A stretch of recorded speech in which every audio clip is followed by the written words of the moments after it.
Isn't that Charlotte? We're always running into her. What's she doing this time? Oh, looks like street interviews.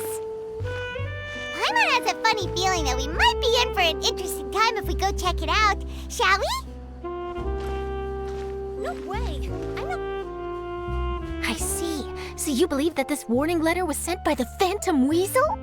Absolutely. I've said it before and I'll say it again. The Phantom Weasel never acts as you expect. He must have faked his own death 10 years ago using a body double. Now that he's back, I'm sure the guards who worked on his case back in the day are in for a headache, but however this turns out in the end, the one thing it won't be is boring. Couldn't agree more. As a journalist, I'm gonna get a lot of mileage out of this one. Thank you, sir, for your time. Now, whom should I interview next? Huh? Hey! What a coincidence! Fancy meeting you here. Perfect timing. So, the Phantom Weasel's latest warning letter. What are your thoughts? Yeah, this is the first time we're hearing of this one. Could you clue us in? Huh? Oh, sorry. Yes, this case is from a decade ago. I guess you wouldn't know about it. Well, not to worry. You're in good hands because I'm a professional. The story goes like this. 10 or so years ago, a phantom thief became active in the court of Fontaine. Known only as the Weasel, nobody knew his true identity, and the authorities never managed to catch him. Wow, cool! He sounds like one of those mysterious night burglars that you read about in novels. Precisely. Well, except the part where they actually have a good reputation. Our Weasel targeted whatever people held dear, and no one was safe from his predations. He would just as soon steal a necklace from a rich merchant's safe as he would a toy doll given to a commoner child for their birthday.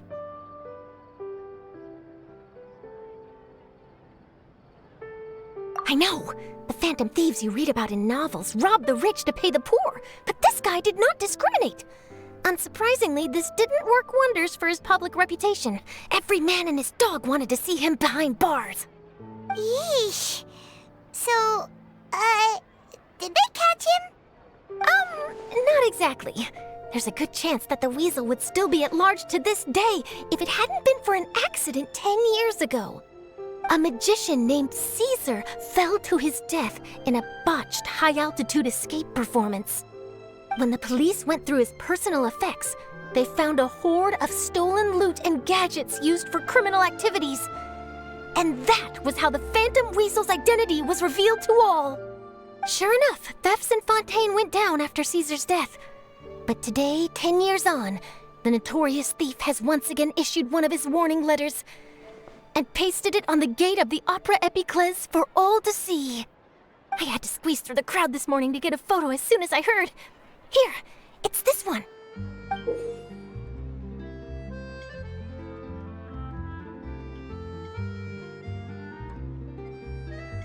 So, this is the warning letter, huh? Let's see what he wrote. 3 days from now, when evening falls, I shall take from you that which you hold most dear at the Opera House, just as you did to me 10 years ago. This is, without a doubt, a clear declaration of criminal intent. After years of laying low, the Phantom Weasel is back with a vengeance. What once seemed like an open and shut case has been blown wide open again. But why has he reemerged now? And what does he want?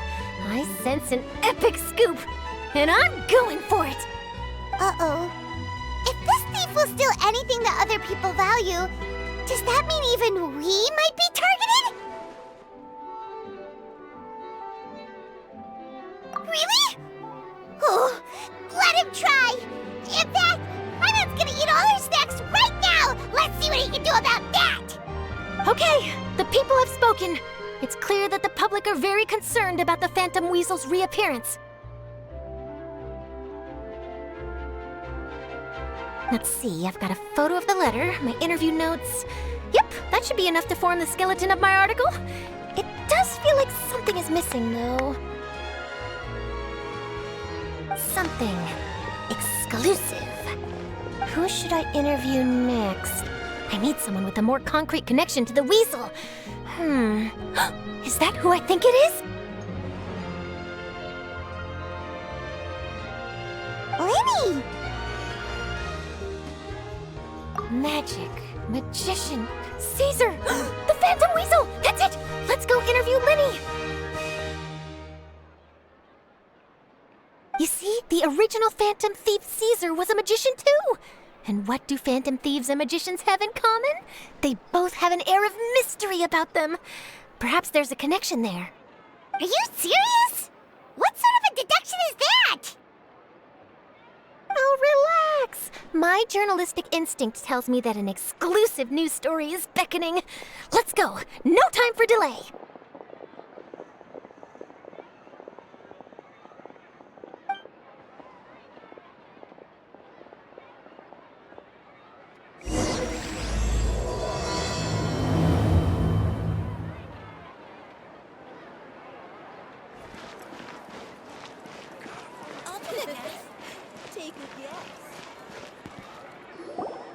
Wow, Mr. Magician! How did you know which card I picked? Oh, it's simple. Come closer and I'll let you in on my secret. Magicians have a special skill called telepathy, which means we can read other people's minds. Really? Then, what am I thinking now? Well, first you need to relax, because I can see that you're clenching your fist in your mind, as if to say, no, I mustn't let him guess it. Aww. And now you're getting a little flustered. You're trying to find a way to empty your mind, to think of nothing at all. But the more you try to hide a secret, the easier it'll come out. You snuck out from home today, didn't you? You told your family a little lie so you could come out and play. Now, that's not a good habit. You can tell? Oh boy, you really can read my mind. Of course. Oh, and that's the end of my performance. You should really be heading home. Remember to apologize to your family, all right? They must be worried about you. All right, got it. Bye, Mr. Magician.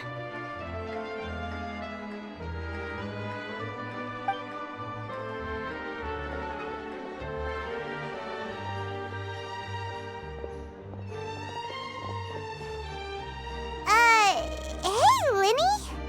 Why, hello. We meet again. Are you looking for me? What's the situation? Well, why don't you guess, Mr. Telepathic? Oh, please. You didn't believe that spiel, did you? The power of telepathy is quite beyond me. I'm sure that child would beg to differ. Seemed like you were right on the money. That was nothing more than a little trickery. I made an educated guess based on his micro-expressions. That, plus the fact that he was the only kid here without his parents, and he looked as guilty as sin. He made it easy for me. You guys, on the other hand... Let me guess. Don't tell me you're here for the Phantom Weasel, are you? Wow, got it in one! Is this more of your trickery at work? Wait, really? No trickery this time. It was pure luck.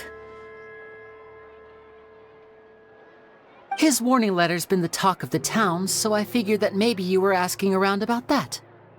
Bingo!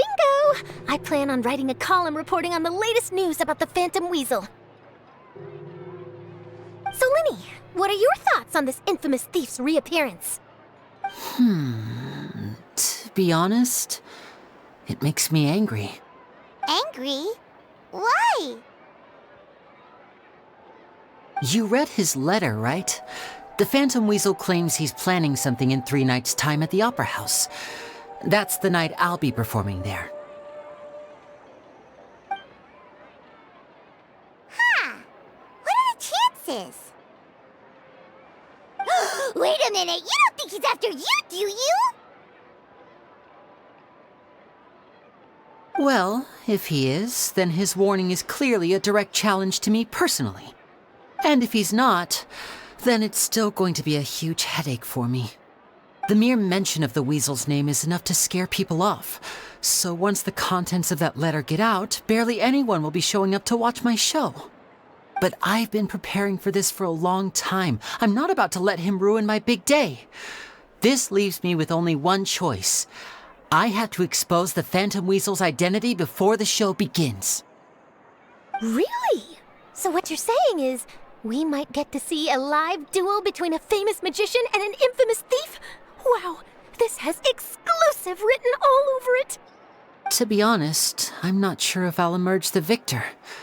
The Phantom Weasel is a notorious crook, infamous for his inscrutable methods. You're being far too modest, Lyney. I think your magic tricks are even more inscrutable than those of a thief. Thanks for the compliment, though I have to say I don't care much for the comparison. A lot of people liken magicians to thieves because we both have the ability to make things disappear without the person noticing. But there's an important difference that these people overlook. Allow me to demonstrate with a quick magic trick. Here, I have a flower, just an ordinary flower that was picked not long ago. Watch it carefully now. 3, 2, 1. It's gone! That's the question. Where did it go? Therein lies the difference between us. Thieves make precious things disappear, but only magicians make them reappear. If I could now invite you all to check your clothes, there might be a surprise in there somewhere.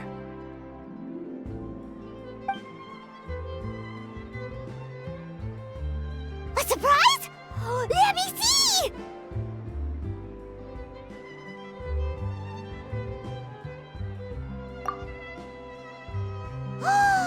It's right there! But how? You haven't moved this whole time! What an outstanding trick! Sorry, Lyney, it seems that my previous praise was woefully inadequate. Clearly, magic is the superior art form to theft. Don't worry, I didn't take offense.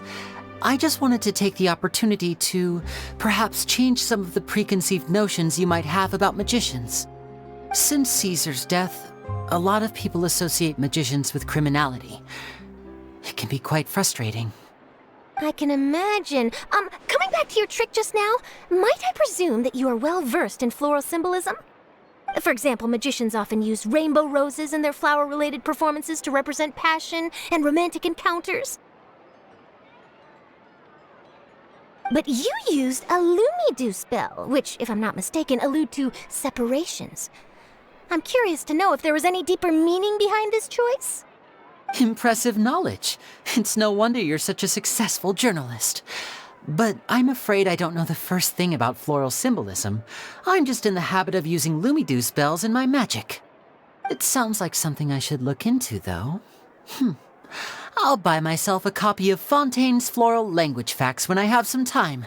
But it'll have to wait until this Phantom Weasel business is behind us. Well noted.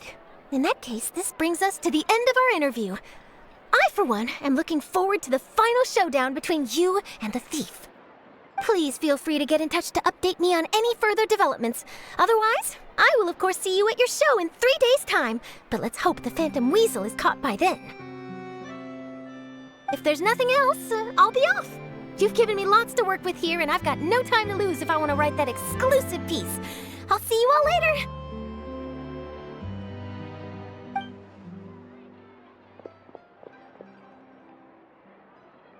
So, Lyney, are you gonna tell us how you did that flower trick now?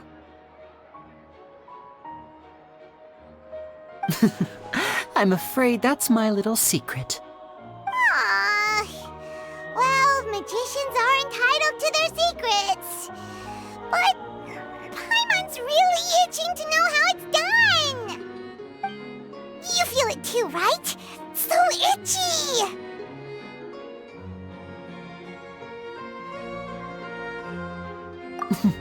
Not so itchy then, huh? Well, since you're so concerned, how would you like to serve as my temporary magician's assistants and help me investigate? Magician's assistants? Oh, that sounds fun! Assistants are technically magicians too! Also, it'll bring us one step closer to figuring out how that darn trick is done! Shall we go for it?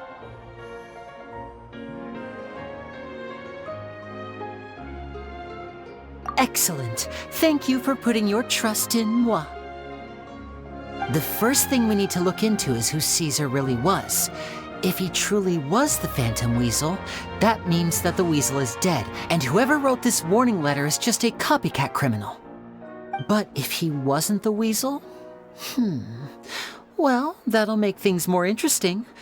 It would mean that the Weasel lives, and he's been laying low all this time in some corner of Fontaine. And if we're investigating Caesar, his fiancée Gemma is a good place to start. Word is that she visits the cemetery often, so I asked Lynette to wait for her there. We should make a move. Let's go and rendezvous with Lynette.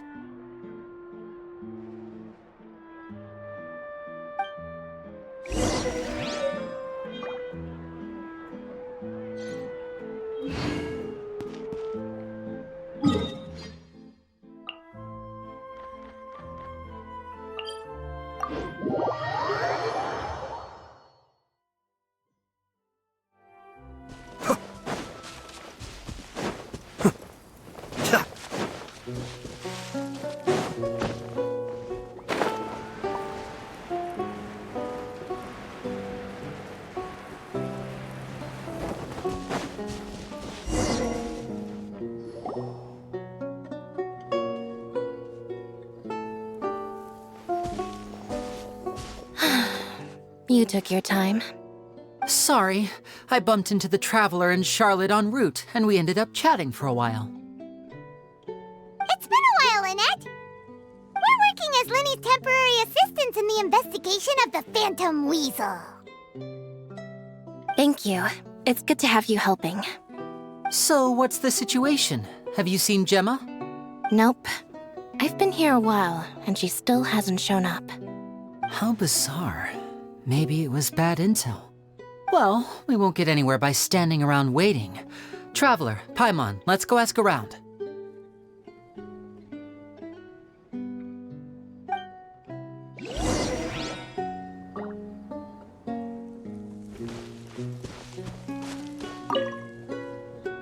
Excuse me, good sir. Do you by any chance know a Gemma? Gemma? You mean Caesar's fiancée? Sure I do. What's this about? I'm just trying to get a hold of her because I need her help with something. I heard she comes here a lot. Yeah, she does. Poor thing. It's no secret why either. She's heartsick. Ever since Caesar passed away, she's been coming here once every week to clean his grave. Often she just sits there in front of his headstone, lost in thought. Sometimes she talks to herself. I asked her what she was doing once. She said she wanted to speak to him again. She knows he's gone and can't hear her from the grave, but she just likes to spend time there, telling her fiancé all about how her life is going. And she's been doing this ever since Caesar passed away? Oh, so 10 years. Wow. Their love must have been really strong. I'll bet. Caesar's reputation fell apart after his identity was revealed, so no one else visits his grave. Gemma's the only one who still thinks about him after all these years. I don't know if the mind lives on in the waters after death, but if it does, I'm sure Caesar must be grateful to have someone who remembers him fondly. If I'm honest, I think this is all so unfair to poor Gemma. Her fiancé was a low-life crook. He doesn't deserve someone like her. Anyway, all of that said, she's running later than usual today. Normally, she'd be sitting in front of his grave by now. I wonder if she's okay. Well, that's everything I know, I'm afraid. You might have more luck asking some other people. All right, well, thanks for sharing all of this with us. We'll keep asking around. You're welcome. I just hope she'll be able to move on one day.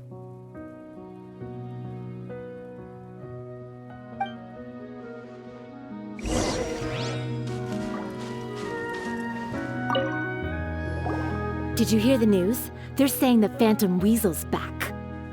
You're kidding. Wait, isn't he dead? I don't know anymore. All sorts of news flying around nowadays. I can never tell what's true and what isn't. But what if, just hypothetically, I mean, what if this weasel's the real deal and Caesar was framed? Called it. Seriously, 10 years ago, on the day it all went down, I said to myself, you know what? This guy's been set up. The Caesar I knew was a good guy. He gave balloons to children on the street, for Pete's sake. What, are we supposed to believe that he was a balloon thief or something? Give me a break. Oh, please. Weren't you the one cursing his name to high heaven when the police announced the news? You were all, that gosh darn lousy son of a, you think you know a guy, or words to that effect. Wait, did I say that? I don't seem to recall.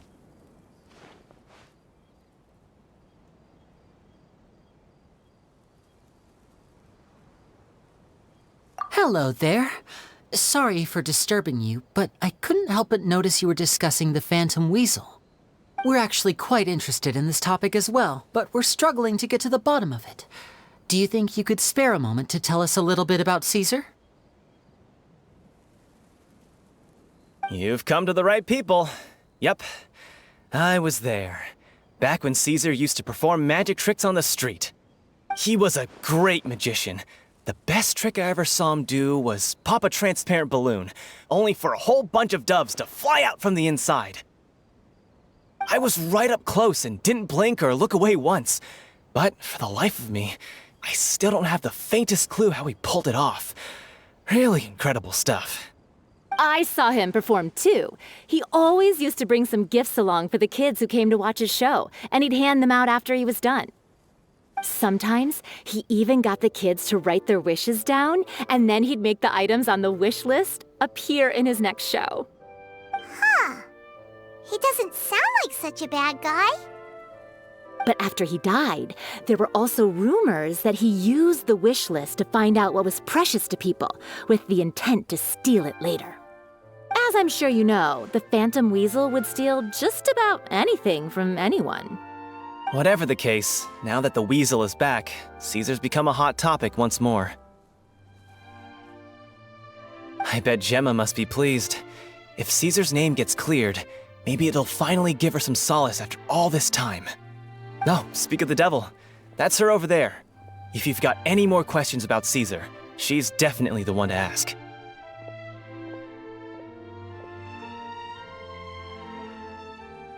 So that's Gemma. Is it just Paimon, or does it look like something's wrong? Wait, it looks like she's injured. Come on, let's see if she's okay.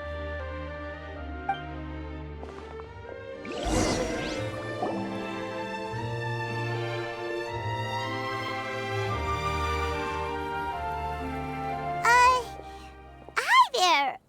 You're Gemma, right?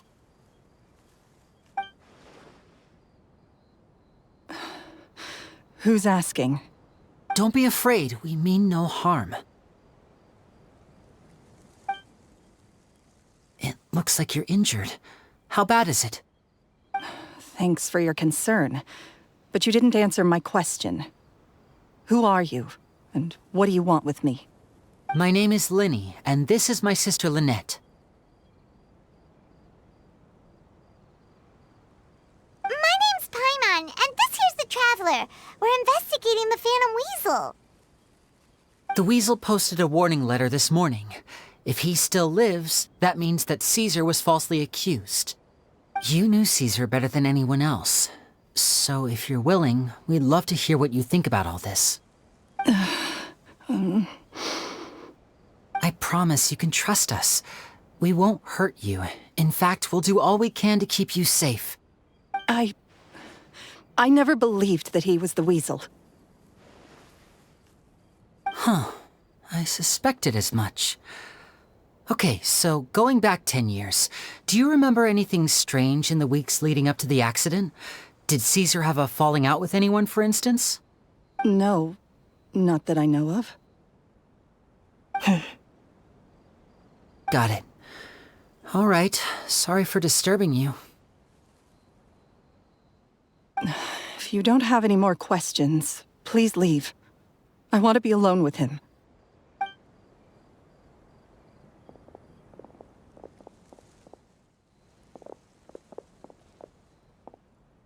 Judging by the look on her face, there's definitely something fishy about her. She's lying. She definitely knows something.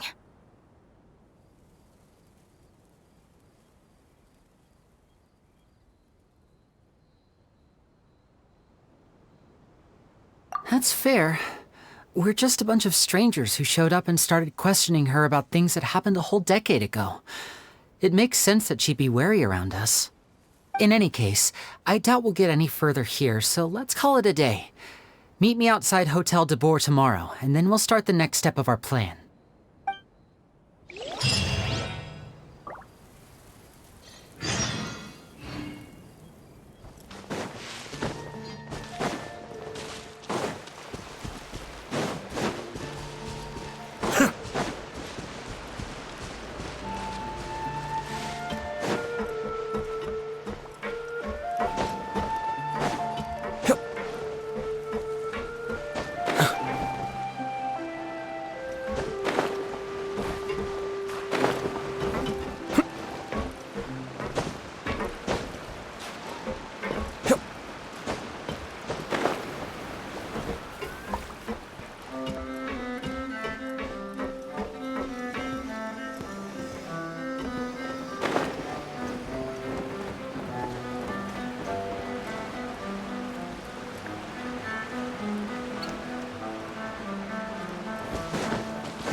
The scenery is wonderful.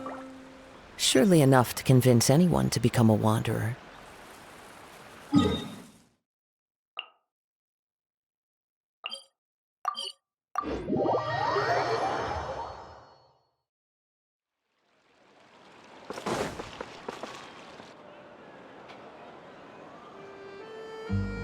Over here!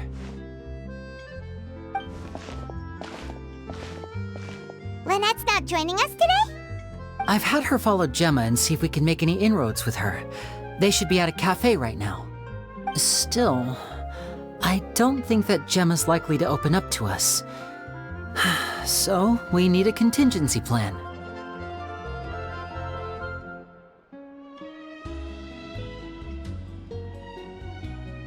Today, we'll be looking into a guy named Lorenzo, Caesar's former pupil and assistant. When Caesar passed away, all the stolen goods discovered in his home were confiscated and returned to their rightful owners. But Lorenzo was the only one privy to all his magic secrets, and he inherited his craft. Before long, Lorenzo was the next big magician in town, his fame surpassing even that of his master, and it made him very wealthy. He's since left the magic scene, though, and these days, he's a wealthy businessman with his fingers in a lot of different pies. I had to pull a lot of strings, but I managed to get him to agree to a couple of drinks with me. Be warned, though, I hear he's got a hair-triggered temper. We'd best be careful.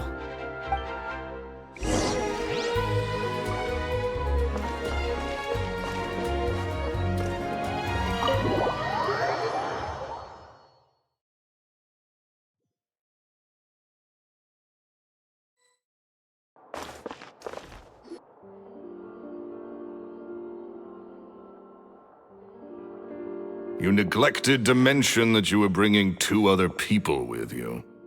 My apologies. These 2 are my assistants. When they heard that I was meeting with the former Magic Maestro himself, they begged and pleaded with me to bring them along. And if it's no trouble, a couple of autographs would really make their day. Oh, forget the pleasantries, just sit.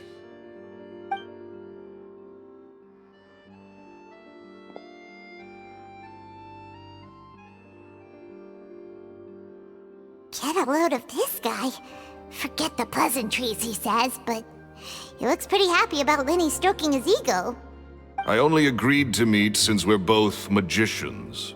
Do me a favor and cut to the chase. I have more important things to do than drinking. Much obliged, sir. As it happens, the matter I want to address is also related to magic. Yesterday morning, a warning letter from the Phantom Weasel appeared on the entrance to the Opera House. He claims to be planning something for the same evening that I'm scheduled to do a magic show there. As such, I believe that I may well be his target. I have to get to the bottom of this to ensure that my show can go ahead as planned. Naturally, any investigation into the Weasel starts with a few questions about Caesar, who... What is there to investigate? Caesar was the Weasel and he's been dead for 10 years. So what if some sick creep thought it'd be funny to write a warning letter? It changes nothing. Are you trying to tell me you actually bought it? Please, sir, no need to get so worked up. I do concede that a copycat is but one possibility. Possibility? It's a fact, Lyney. Look, my patience is limited, so listen carefully while I'm still willing to put up with you. The Weasel is dead. Period. Everyone knows that, so do yourself a favor and quit this investigation. It'll lead you nowhere. Look, if this affects your magic show in any way, I will personally compensate you for any losses. Oh, sir, I'm honored, really. But this isn't about finances for me. My pride as a magician is what's at stake here, Lorenzo. Copycat or not, this person has thrown me the gauntlet, and I must meet their challenge head-on. Your pride? Don't mince words with me, boy. Just tell me, what exactly are you seeking to do? I want to find out the Phantom Weasel's true identity. I have to know for myself what really happened 10 years ago. What would that accomplish? And what do the events of 10 years ago have to do with you, anyway? Look, you of all people should know that a magician never reveals their secrets. And in any case, dead men don't talk. So if you really care about your magician's pride, then you'll forget about Caesar and move on. Uh-oh. This is getting awkward. Lorenzo? Is that? Oh, it is you! I know that big, booming voice anywhere. What's up, my man? Want to grab a drink with me? Another day, I'm busy. Oh, come on. You can't be all business all the time. You know what they say? Live fast, die young. You gotta learn how to kick back and relax once in a while. If I wanted your life advice, I'd ask for it. Now get out of my face and go be drunk somewhere else. Sorry, my good sir. I don't believe I've had the pleasure. Oh, hey! Edmondo. He and I are business pals. We worked together a bunch of times. This is your first time meeting him? Oh, he's always like this. Foul-mouthed and hard-nosed. Never heard a kind word out of this guy the whole time I've known him. And he wonders why he can't get a girlfriend, despite being, what, pushing 40, 30, something? Anyway, point is, a lot older than when he first got rejected by the girl he was into. And he's still into, from what I hear. Shut up and get out of my face. Another word out of you and you can forget about doing business with me ever again. Do I make myself clear? Sorry, I may have had a little too much to drink. All right, I'm gonna leave. Don't work too hard.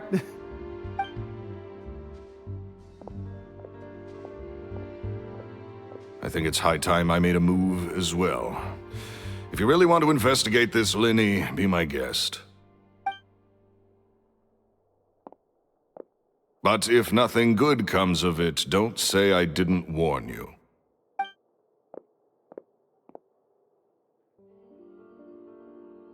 Well, that fell to pieces in a rather spectacular fashion. Any thoughts?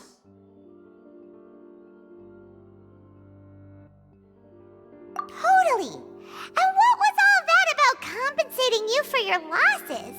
Why would someone you just met make an offer like that? He's gotta be hiding something. And not like Gemma. She was a little suspicious, but this guy's definitely covering something up. I think so too. We need to look into Lorenzo more closely. That guy Edmondo seems to know a thing or two about him.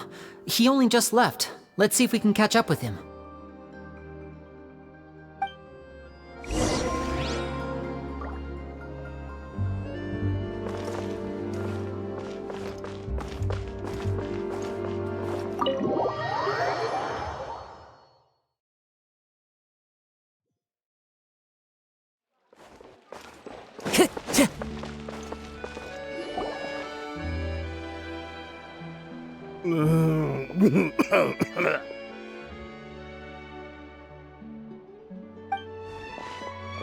You okay there? Who are you? Oh, it's you guys. Don't worry about me. I must have had one too many. I just need to ride it out. I said way too much back there, didn't I? Yeah, I nearly talked myself into complete financial ruin. Note to self, no more drunken chats when Lorenzo's around. So he was serious about threatening to cut you off? Ugh, Paimon knew he was a bad egg. Hey, keep your voice down. Don't go prying into Lorenzo's personal affairs. Bad things happen to people who ask too many questions or make an enemy out of him. What kind of bad things? Don't even ask. I'm sorry. I'm gonna have to cut this conversation short. I'm not crossing that line again. And take it from me, trouble with Lorenzo is one thing you don't need in your life. You saw him flare up back there. I don't know what you said to him, but clearly it touched a nerve. That's not a good sign. You're too young for this. Don't get in over your head. I'm leaving.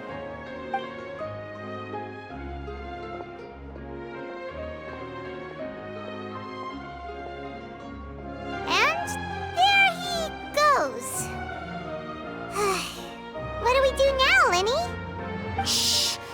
I think we're being watched. Someone was listening in to our whole conversation. Don't say anything and don't look back. Any altercation in the city will attract the guards. We'd better take this elsewhere.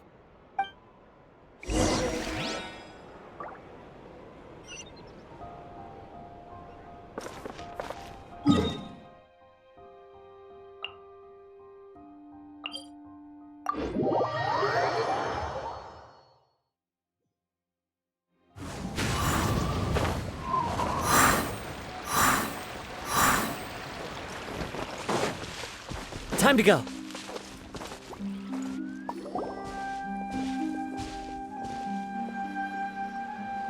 You followed us a long way. Why don't you come out and introduce yourselves? So you're Lyney. And where's your sister? Ain't she with you today? Save us the trouble and go fetch her for us. Let's not drag this out. Paimon doesn't like the tone of your voice, mister! Who sent you, huh? Save your questions, missy. You ain't gonna need answers where you're going. Capiche? Looks like we can't avoid this fight. Now, I'm not the strongest fighter, so I hope you're ready to back me up. Don't worry, we got this!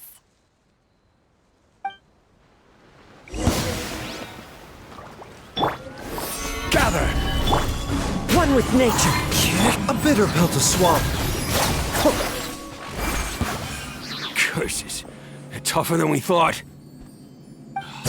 Vision wielders are always trouble. Intimidation ain't gonna work like it did on the lady. Come on, let's scram! Hey, wise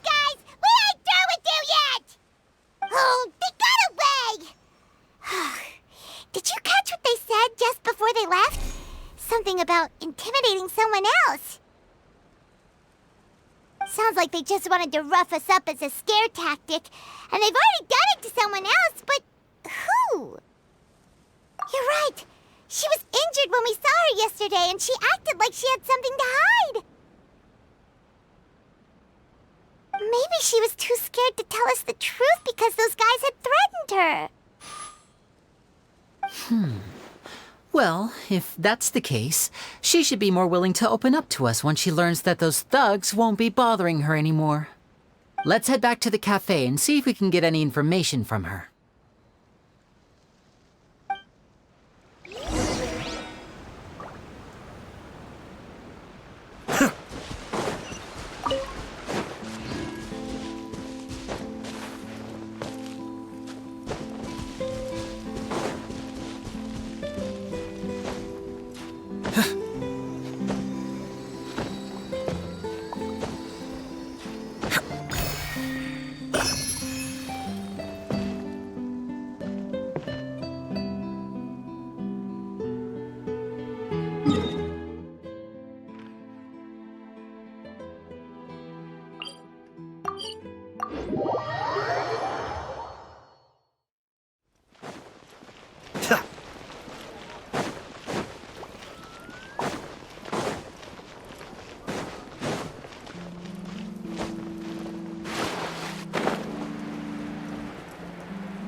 Gemma?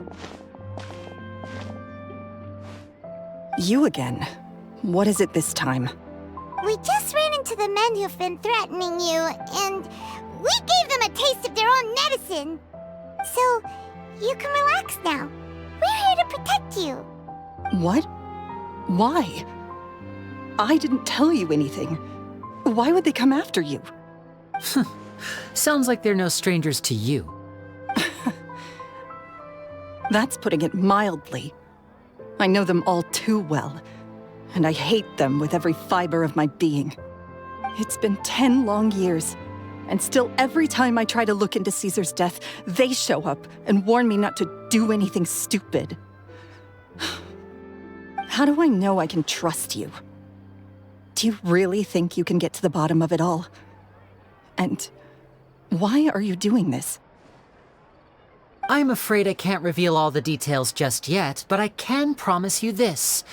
I will expose the Phantom Weasel's true identity. Because you see, this is a personal matter of the utmost importance. I give you my word. Trust me. Okay. How can I help you? I've heard that Caesar used to have a magic workshop where he kept a lot of his personal effects. If possible, I'd like to take a look at them. Do you know where it is? The Fleuve Sonde. But the place was sealed up by the police after his death, and no one's been there since. I also know that the Fleuve Sonde is dangerous territory. Lots of hostile groups lurking around. If you're serious about going there, please be careful. Understood. Lynette, you stay here and take care of Gemma. Don't let her come to harm. Got it. But if I'm staying here, I'm ordering dessert. I mean, bon appetit. But stay sharp, too. They're likely to come for you while I'm away. Okay. All right. Power saving mode off. I'll start taking this more seriously now.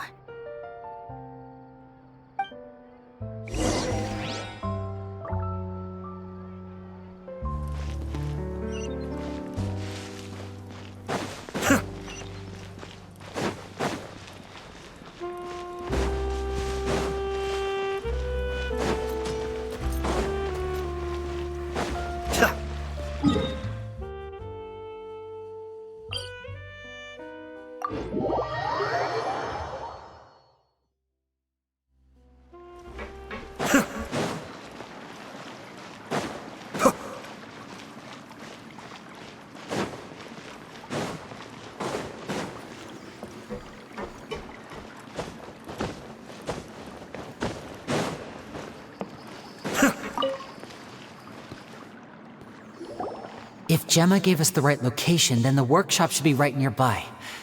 Huh. Looks like these boxes are blocking the entrance. Let's shift them away first. There we go. It should be just down here.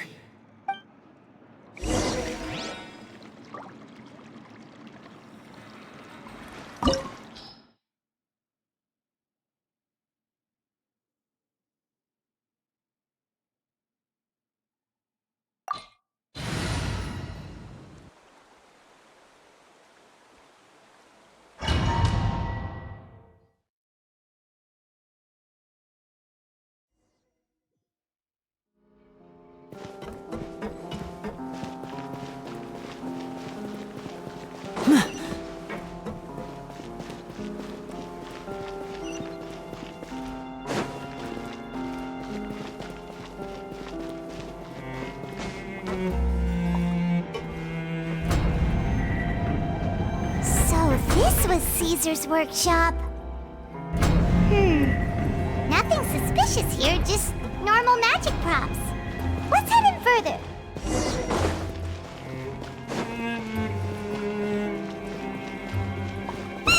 What was that? Oh, is this one of Caesar's gadgets? Guess we must have triggered some sort of device.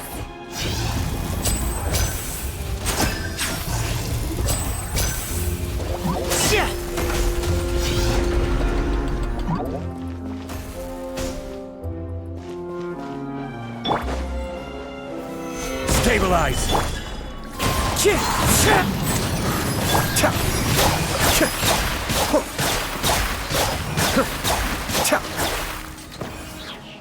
Whoa.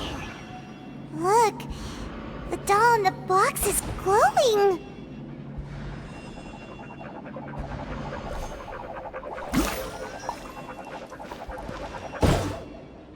There's something written on the card on this doll. Let's take a closer look.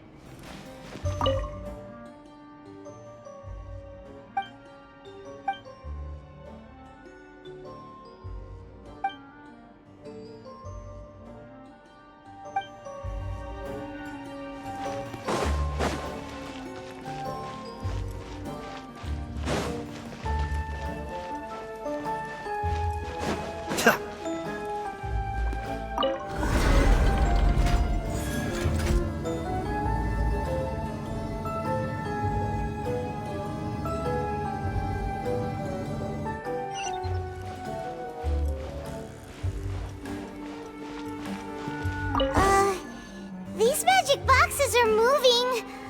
What do we do? One of them looks different from the rest. Let's investigate.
That's weird. Have we reached the end already? There's nothing here. Maybe this was a wasted trip. This place seems a little too ordinary for a magician's workshop. There's a distinct lack of mystery. We've triggered quite a few devices on the way here. I'm starting to wonder whether Caesar built this whole place as one big, elaborate magic contraption. If so, then there must be more to this place than meets the eye. Maybe a hidden room somewhere. Aha! If I just move this book, then hopefully... and... presto! A secret passageway! How did you know? I'm a magician too, and apparently great minds really do think alike. Looks pretty big inside. Let's head in and take a look around.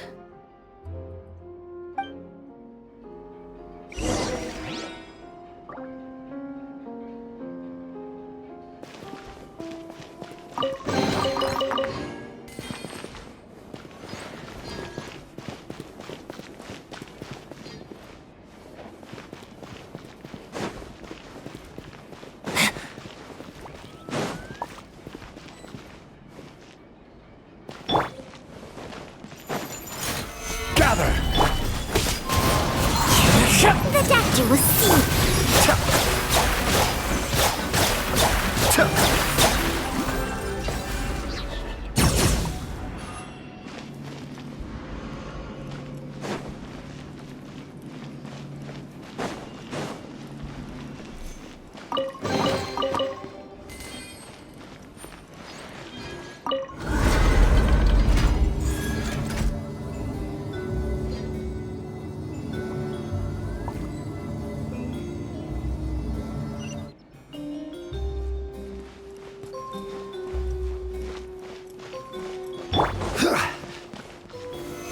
Solidified!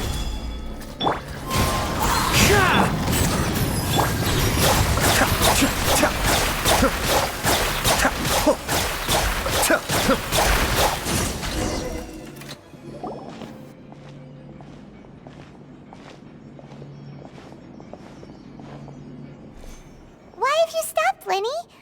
Is there some device in that box? Huh. It just looks familiar somehow. Let me check this out for a second while you guys go on ahead. If anyone makes a major discovery, let's rendezvous here. All right, see you in a bit.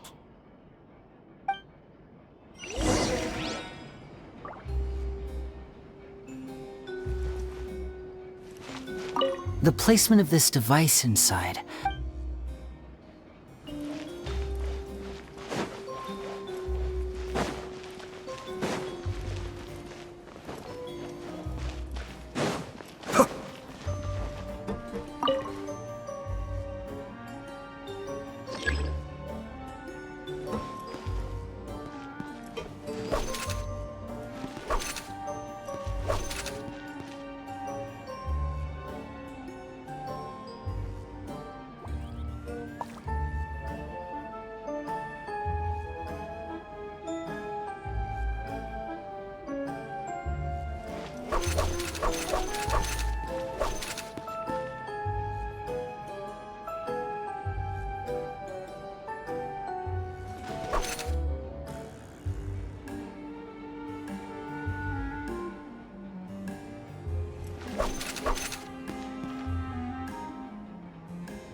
Caesar's own notes.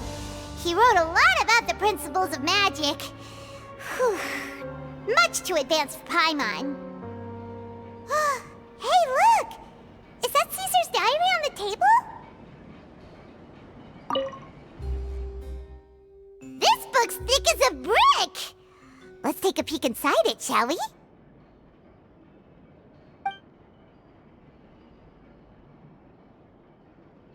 At one of my shows a few days ago, a child asked me how I pulled candy out of my hat. As a joke, I told the kid that the hat has a built-in wish-granting machine. Next thing I know, today a whole bunch of kids were pestering me to pull all sorts of things out of the hat. So I told them another white lie. The machine needs time to power up, but in the meantime, you can write your wishes down. Well, they took me up on that offer, enthusiastically. As I write this, I've only just got back from running around all over town, buying the things they wanted. Boy, are my legs sore. I wound up saving very little this month, but that's not a major issue. I now have a bigger problem. How am I going to hide all these things inside my hat?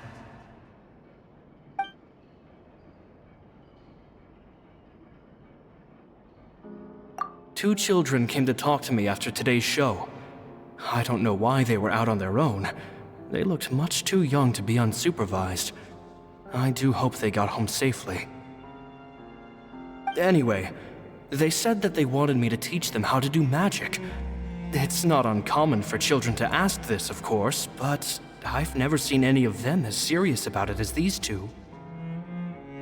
I told them that learning magic is very hard work, but that didn't faze them at all. It's like they already knew. They seemed so committed. I couldn't turn them down.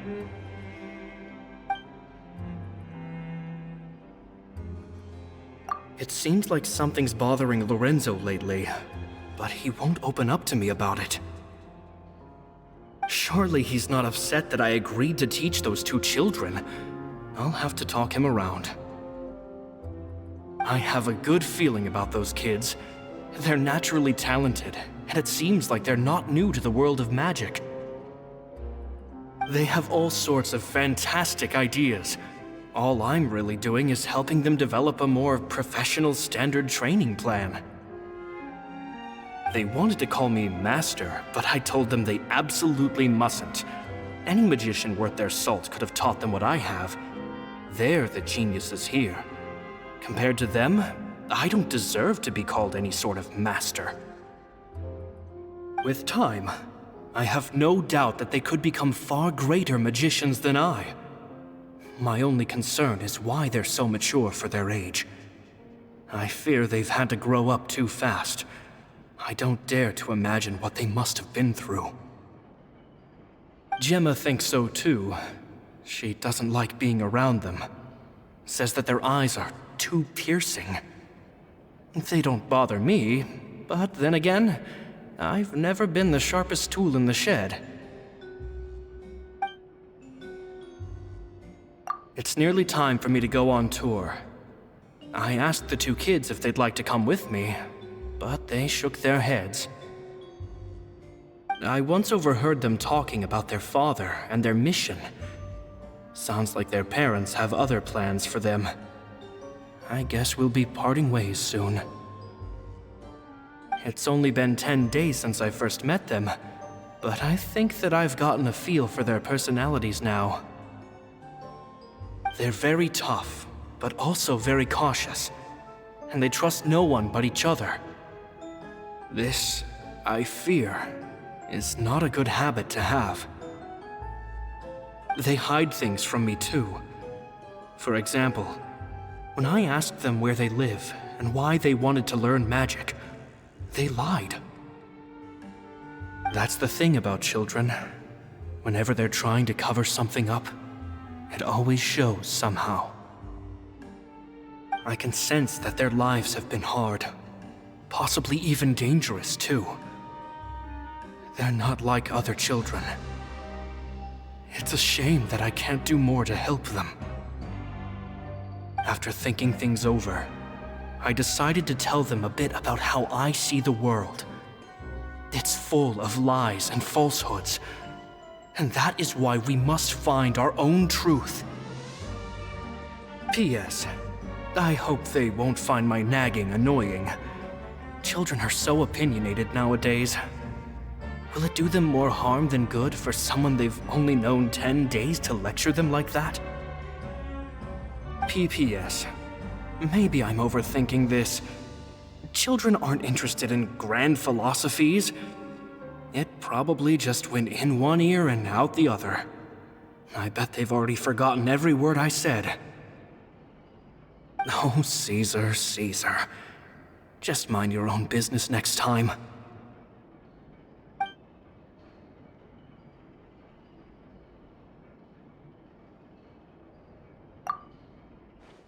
Two magic geniuses with a father and a mission, huh?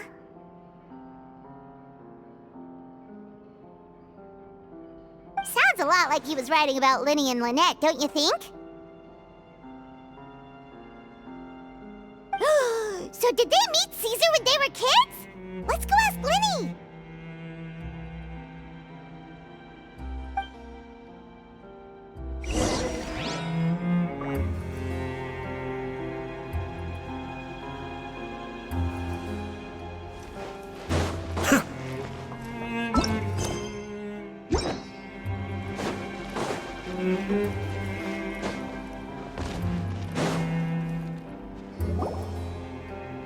Lyney?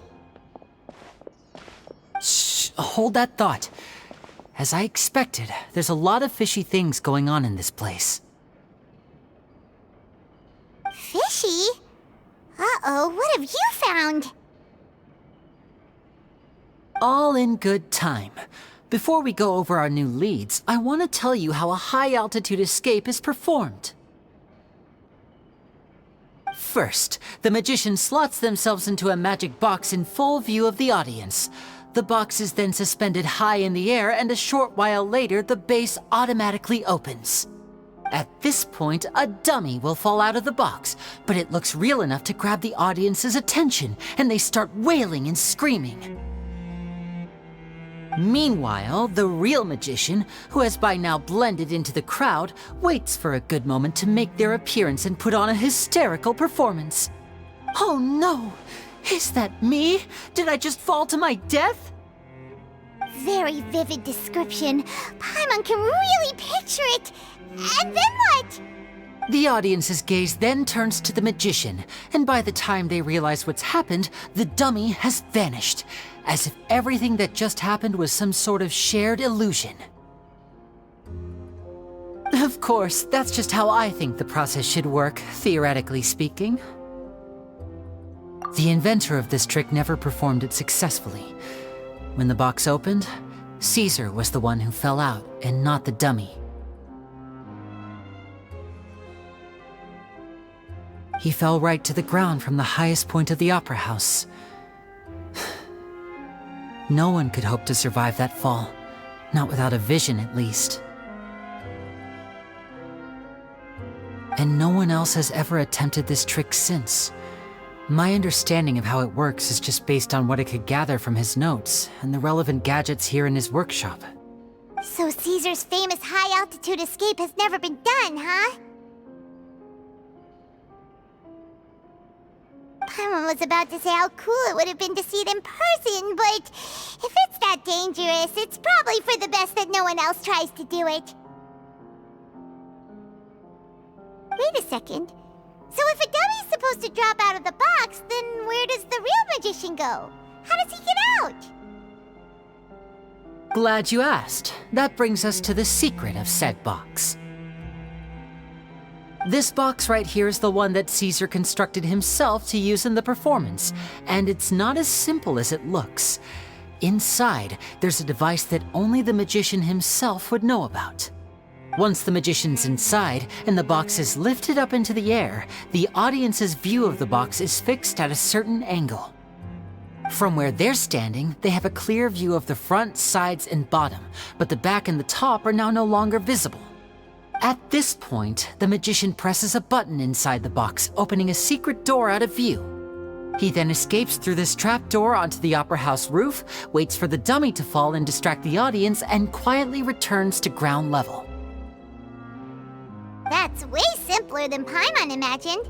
Even Paimon could probably do it.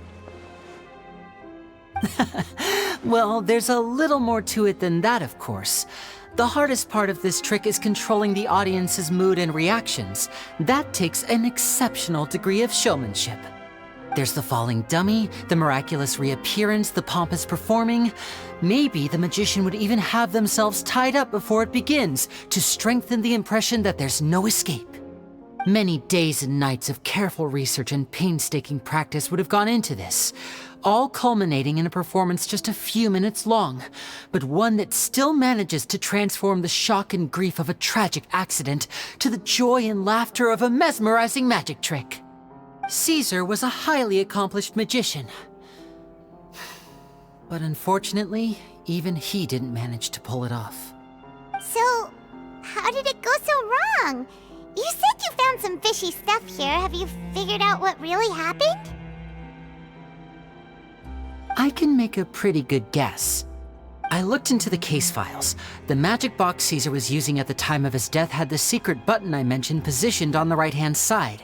And sure enough, he always used his right hand as his dominant hand in public. Okay, nothing suspicious there. But here's the strange thing. Most of the devices in this workshop have the mechanism on the left-hand side, including this box right here, which leads me to believe that Caesar was in fact left-handed. Because a magician can't afford to have their most basic habits stand out too much. People naturally focus their attention on the most important details of the task or situation at hand. But a magician needs to be able to redirect an audience's attention at will, so as to avoid arousing their suspicion. The essence of magic is getting people to believe a lie. If even the truth raises eyebrows, the falsehoods become all the more difficult to mask. And so, Caesar trained himself to use his right hand to align with his audience's expectations. Great magic always requires sacrifices. But in his most stressful and nerve-wracking moments, and when no one was watching, reflex would kick in and he'd use his left hand. That's why he set his gadgets with the mechanism on his left. Exactly. I think that's likely what happened. Caesar would have been under a lot of time pressure during the escape. He'd have had mere seconds to open the hidden compartment, retrieve the dummy, then open the secret door and make a swift escape. But I'm sure he was confident. He would have rehearsed countless times to the point where it was second nature. He'd barely need to think about what he was doing because muscle memory would guide him through. So he opened the compartment, took out the dummy, checked everything was in order, and then went to leave. With his left hand, he reached for the button, and suddenly, his heart skipped a beat. It wasn't there. Much like when you reach for your keys but find your pocket empty, his mind needed a moment to process what was going on. Instinctively, his left hand would keep feeling around for the missing button, maybe for another second or two, until the bottom of the box gave way. With the stakes being as high as they were, just a 2-second delay cost him everything. The authorities would find nothing suspicious and conclude that his death was due to his own error. When in reality, someone switched the boxes, and they did it to murder him. But how would they be able to make the switch without being noticed? That would be difficult to pull off, no? It would have to have been someone who knew that he was left-handed, and who could move his props around without arousing suspicion. Someone who was always by his side. Isn't that right, Lorenzo? You just couldn't let sleeping dogs lie, could you? There's not a lot of people who'd go to all this trouble for some magician who died 10 years ago. I didn't want to have to do this, you know. Silencing you the hard way just creates more problems for me to deal with. But I gave you your chance. I hoped you'd do what's good for you and back off like the lady, but you disappoint me. You mean Gemma? So you are the one who's been threatening her! Yes, although however stubborn she might be, she was never much of a liability. But you people, you never even knew him, but for some reason you just wouldn't drop it. Which is why you can't leave this place alive. Take them out, and make it quick. Do your worst!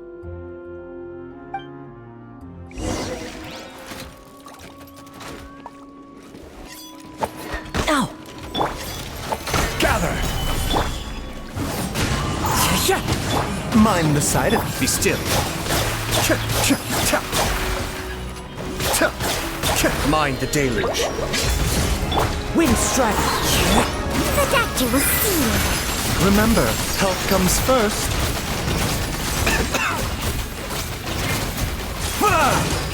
Cascade.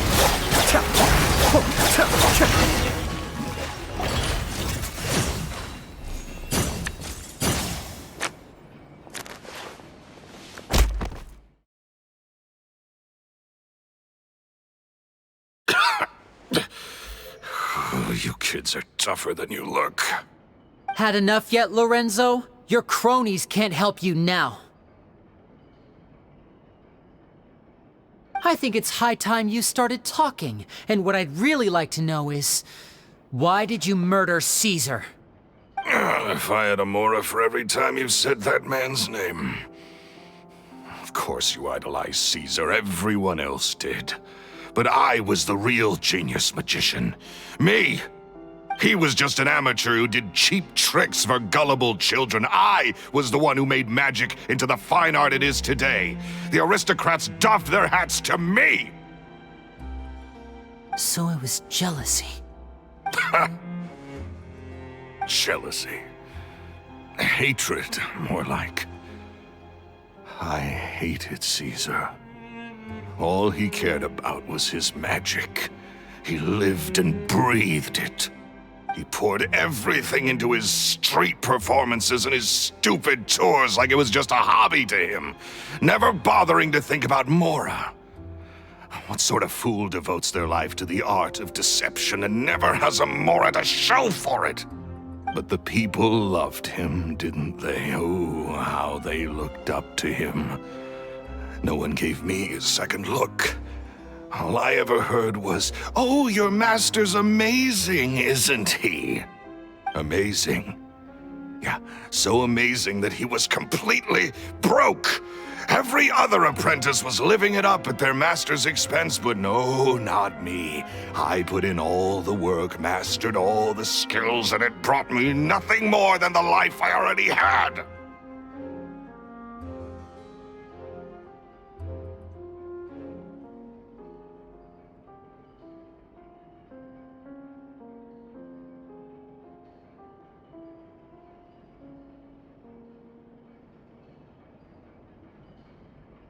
He forbade me from using magic to trick people out of their Mora. There was nothing he hated more than that. And with his reputation in Fontaine, it was too risky for me to go it alone. As long as he was alive, if I dabbled in my own brand of money-making magic, he would expose me, and it would destroy me. I had to kill him. There was no other way. He had to go. And this was your only motive? It was reason enough. What other motive would I need? Well, I was under the impression that there might have been other factors at play. For instance, maybe you were in love with Gemma, but she was engaged to Caesar. In love with Gemma? Don't be ridiculous. Guess I was wrong about that then. Next question. Are you the Phantom Weasel? I am. Caesar was so strict with me. He insisted that his way was the right way, that the sole purpose of magic was to bring joy to the world. I never bought into any of that. I was more interested in the practical value of magic. Sure enough, it helped me fill my pockets with all kinds of valuable treasures. Oh, yeah! Sharp Father told us that the weasel would steal whatever people valued, no matter how much it was worth. That's just how it looked from the outside. What would any thief want with second-rate loot? I've only ever targeted high-value items. I stole cheap things as a way of practicing my craft. It was other people's overactive imaginations that conjured up the preposterous image they then dubbed the Phantom Weasel. So that's the story, huh? Well, I hope you're ready to tell it all over again during your trial. What choice do I have? You're a pack of wolves, and you've got me between your jaws. You've seen what's here, and my last-ditch effort to stop it getting out has failed. What else can I do? So be it. I've enjoyed power and wealth for the last 10 years, the likes of which Caesar could never give me. I wouldn't choose for things to end this way, but I regret nothing. Very well. In that case, I'll contact the guards. Traveler, Paimon, keep an eye on Lorenzo for me. I'll meet you just outside the workshop when I'm back.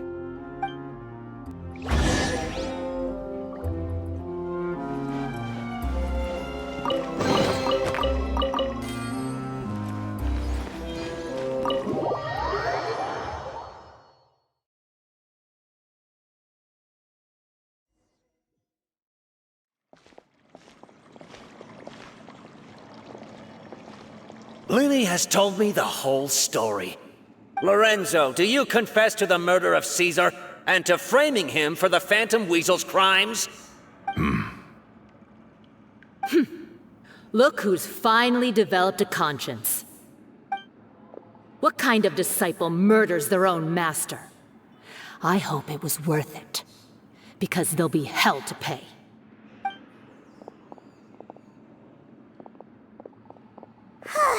Looks like it's all over. What should we do next, Lyney?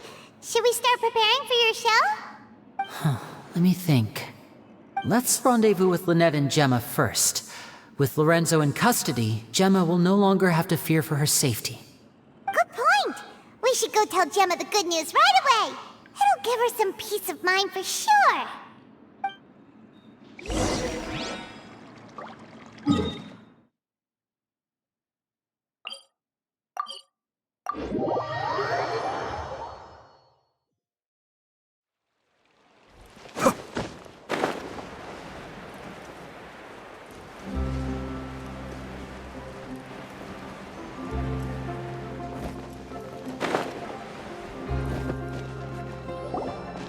Ah, you're back.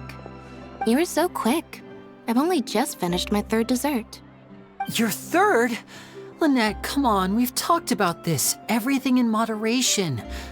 You're not gonna have any room left for dinner now. It's fine. I'll shift to exercise mode and jog off the excess sugar. That's besides the point.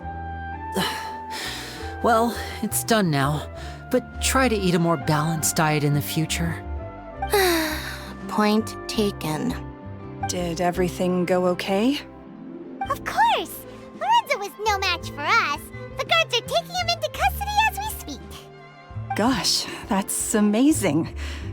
I'm sorry, I still didn't know if I could trust you, but now it seems I can. I had my suspicions about Lorenzo, but It's okay, we understand. He did threaten you. Paimon would find it hard to trust strangers in your position, too. But you don't need to be scared anymore. Everything's gonna be okay. Sorry.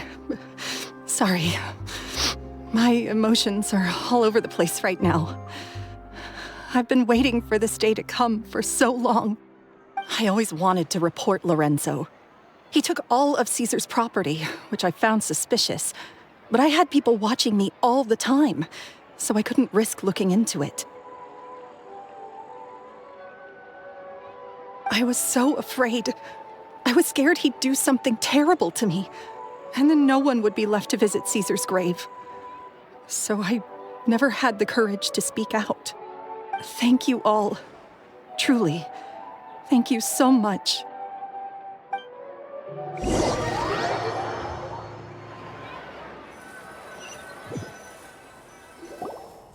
Thank you all for clearing Caesar's name. I never would have guessed that Lorenzo was the real Phantom Weasel. He never showed any signs that there were problems between him and Caesar in public. From the outside, it looked like they got along great. And to think that lowlife's been living life to the fullest all this time, while Caesar's name was getting dragged through the mud. It's a travesty. At least his soul can finally rest in peace now, thanks to your efforts.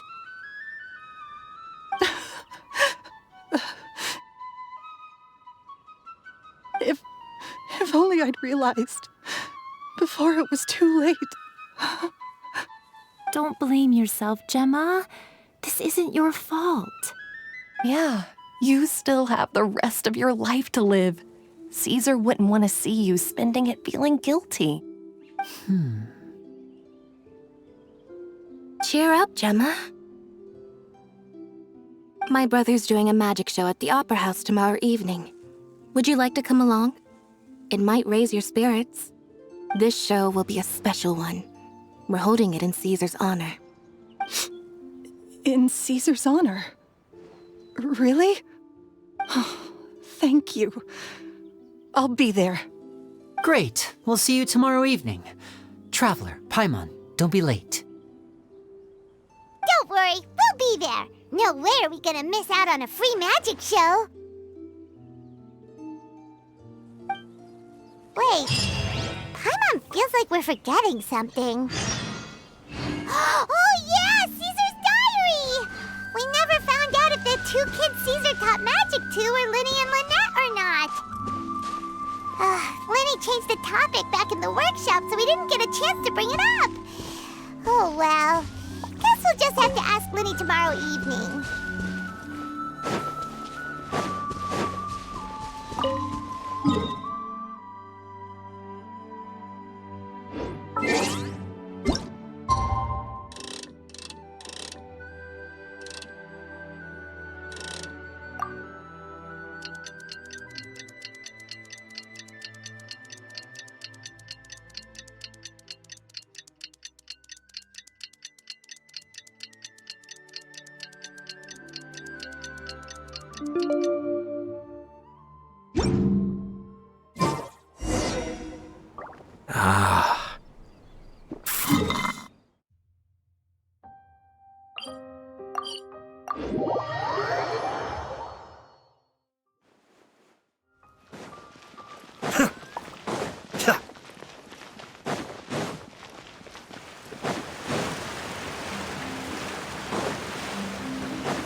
Paimon's excited to see another of Lyney's magic shows!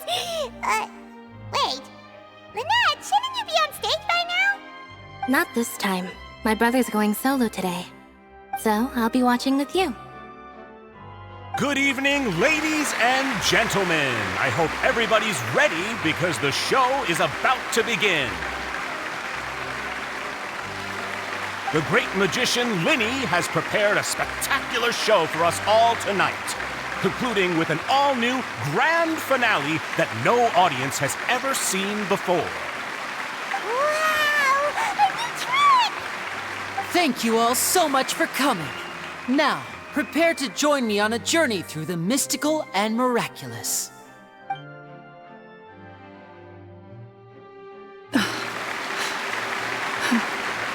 Exciting stuff, isn't it? Yes, it's just... It reminds me of him. No wonder. Caesar was a famous magician too. So, how did you two first meet, Gemma? Well, I was out on the street once, and I saw him performing for little children. Children love magic, because they're willing to believe in things that can't be rationally explained. Caesar had this amazing way of bringing them into a dreamlike world. And somehow, I felt drawn to him too. So I went up and asked him to do a trick for me. Aw, that sounds so romantic. What trick did he do? It was with a flower. He took it in his hand, snapped his fingers, and it magically appeared on my head. I was so happy that day. No one had ever given me a flower before that. Oh, that's so cute! Actually, now that you mention it, Lyney's done that one before. Is that right? Then I suppose he's a romantic at heart, just like Caesar. So let's treasure the time we have with him. After all, you never know when the people dearest to you might be gone.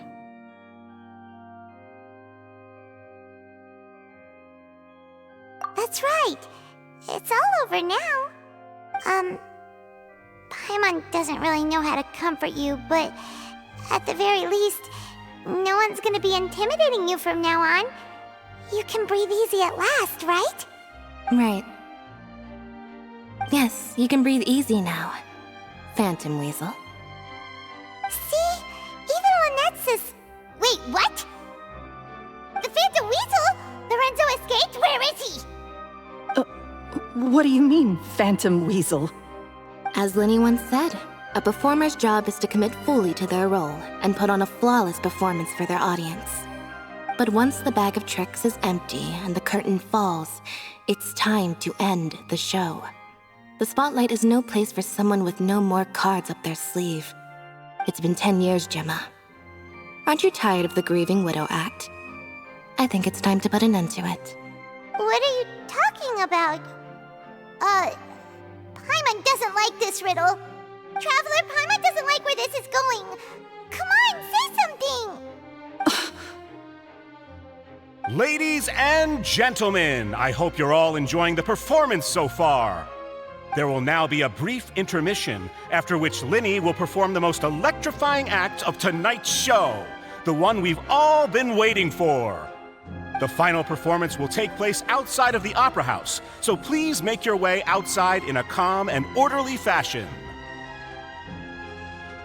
The Phantom Weasel never did like public places, did they? Don't worry, this place will be quiet soon. Let's talk somewhere else for now.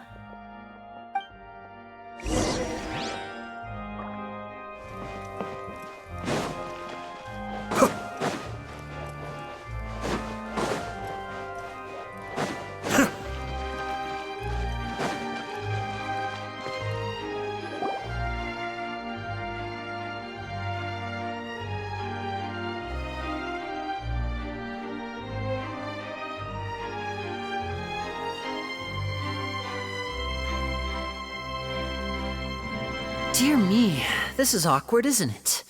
And unfortunately, I'm all out of gadgets, so I'm afraid I can't do any tricks to liven up the mood. This is a big mistake for a magician to make, but thankfully, I do have a backup plan. Now, who wants to hear a story? Lyney, don't we have more important things to address right now? Lynette accused Gemma of being the real Phantom Weasel a moment ago. Oh, what the heck's going on? All in good time. Magicians are good at guessing what people are thinking. I know the questions you want to ask.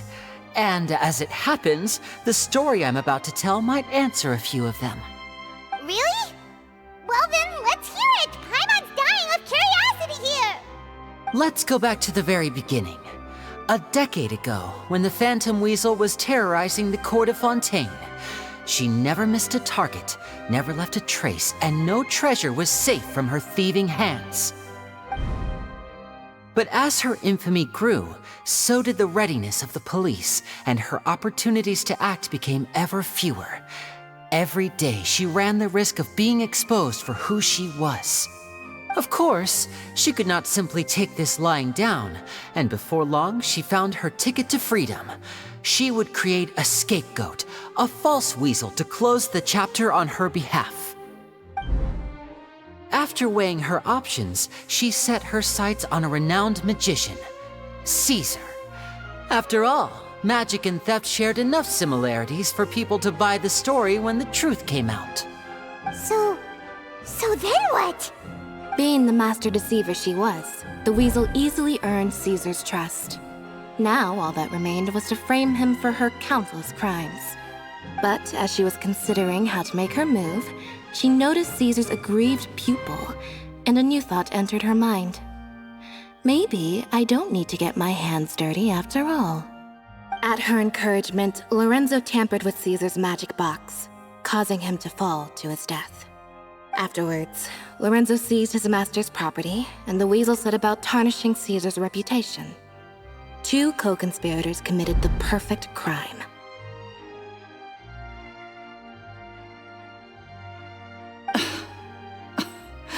I've got to hand it to you. You're both exceptional storytellers.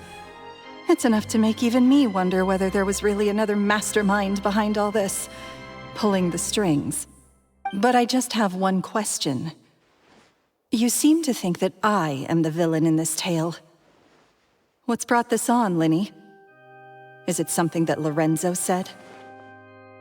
Don't worry, Lorenzo said nothing at all. But I never believed that he was the weasel, and in fact, my investigation only made me more certain of that. He was too forthcoming with his confession, as if there was something else he was trying to hide. How disappointing. So you'd sooner trust Lorenzo than me, even without a shred of evidence? A magician is an expert at playing the audience to get the result they want. And I have no doubt that you, Gemma, are equally talented in this regard. With a little help from Lorenzo, you put on a very convincing performance. The lovesick fiancé, whose devotion to her betrothed is unshakable, even under threats of violence. Caesar was maligned and hated by all for 10 years, but you? Everyone sympathized with your plight. Who would suspect for 1 second that the lovely young lady always seen weeping in front of Caesar's grave was actually the mastermind behind his demise? No, not that poor lady. Perish the thought. Wait, so you mean the whole intimidation thing was just a hoax? Gemma and Lorenzo were both in on it? But why would Lorenzo agree to that? And why didn't he sell her out even at the end instead of admitting to being the weasel himself? Yes, why indeed? Maybe Gemma herself could enlighten us on that question. Well, Lyney, if you're so confident in your version of events, then I think the answer should be obvious. Having killed Caesar with his own hands, Lorenzo was plagued by overwhelming guilt. Revealing the Phantom Weasel's true identity would serve no purpose.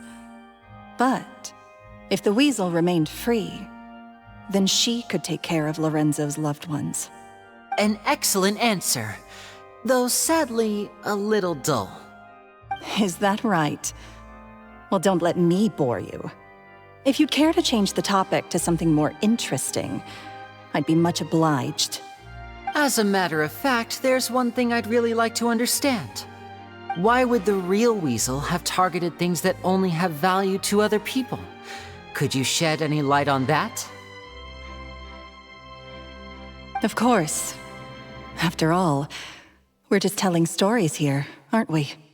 If I had to guess, I would say that the real weasel must have had a terrible childhood.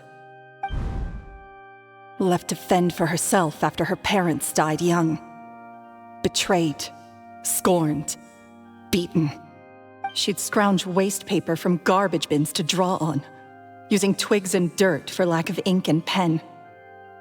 She'd sew ugly ragdolls from whatever scrap material she could get her hands on. This was her only source of happiness in life. But it was all she needed, and she was content. Until the world decided that even this was too good for her. Once again, she was betrayed. And this time everything was taken from her. She felt like life was a miry pit that dragged her further down the more she struggled to escape. At that tender age, she should have been happy. Instead, she stood in the shadows and watched with envy as all good things in the world passed her by. This was a fate too cruel for anyone to bear. Her pain became a breeding ground for dark thoughts. Thoughts which festered and grew into a twisted solution to her troubles. I detest the happiness of others, in all its forms alike. I will rob them of everything they hold to be good and true, and it will fill the void in my soul. That's some pretty heavy stuff. Now it all makes sense. Does this story satisfy you, Lyney? Yes, it is quite to my tastes. Thank you for helping to clear up my confusion.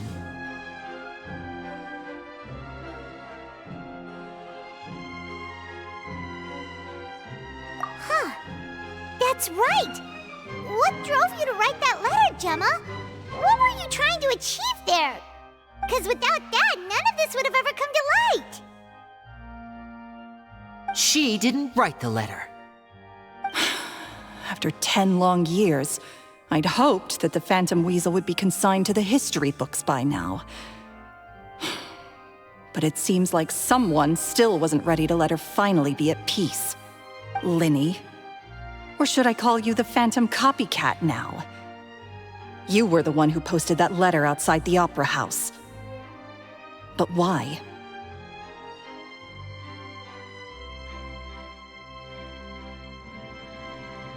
Very sharp, Phantom Weasel. Still as shrewd as ever. Well, no need for me to be coy about it. Our goal was to clear Caesar's name. The most straightforward way to change the public's impression of Caesar was to force the Weasel to show themselves. That's it? You had no other agenda? Of course we did. We made it quite clear in the letter, I believe. I shall take from you that which you hold most dear, just as you did to me 10 years ago. 10 years ago? You mean Caesar's death? You met him? Wait. Oh, I get it. You were those two obnoxious kids. It's been so long, and you're all grown up now. I didn't recognize you. He taught you magic back then, didn't he? For what, 10 days or something? And you went to all this trouble. Why? Because you feel like you still owe him something? We remember all our debts, however great or small.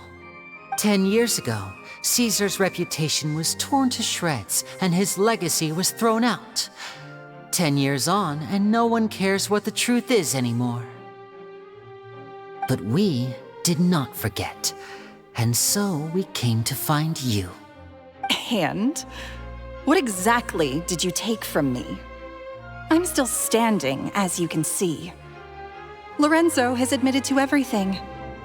I'm free. Free? Do you really think so?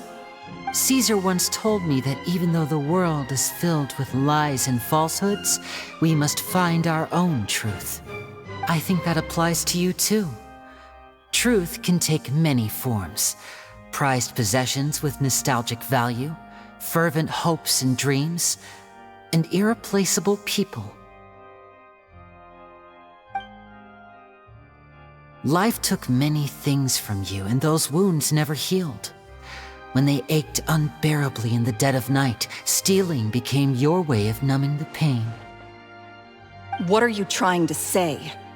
I'm saying that for the last 10 years, you've been living a rather uneventful life. Perhaps that's because you found something other than a life of crime to fill the hole? Back to Lorenzo for a second. He murdered his own master, played along with your act, and took pains to make sure any suspicion would be directed towards him. But what did he have to gain from all that? He knew who you were and the things you'd done, and despite that, he was willing to give everything up for your sake. He's the reason that you haven't felt the compulsion to steal in all these years. You're more than just accomplices in murder. You're the only real friends each other has. So I think you know, deep down, that he is the only truth you have in your life. But that truth is gone now, and I guarantee you, you'll never see it again. Congratulations on your freedom, Gemma. Your freedom will cost you dearly. From now on, you'll be all alone in a world full of lies and falsehoods. I do hope you'll be able to bear it. You've still got a long life ahead of you after all. Gather round, one and all. The time has now come for the amazing Lyney to perform his final act in tonight's show. I'm sure you're all wondering what he has planned for the grand finale. Well, wonder no more, for the answer is a death-defying high-altitude escape. A high-altitude escape? I'm sure you all remember the magician Caesar. This was the very trick that led to his fatal fall, after which he was dubbed the Phantom Weasel. But we have now learned that Caesar was wrongly accused, and that the real Weasel has now confessed to their crimes. Guess that's my cue to leave. Whew. I've been practicing this one for ages now, but I'm still a little nervous. Traveler, Paimon, I hope you enjoy the rest of the show. There may be a lot of people watching tonight, but you alone are my true witnesses.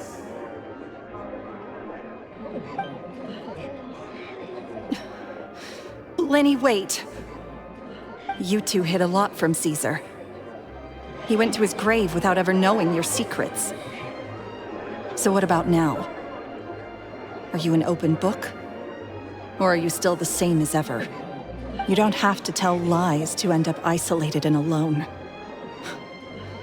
One day, you'll end up exactly where I am today. Maybe then you'll finally understand. You're wrong. I'm nothing like you.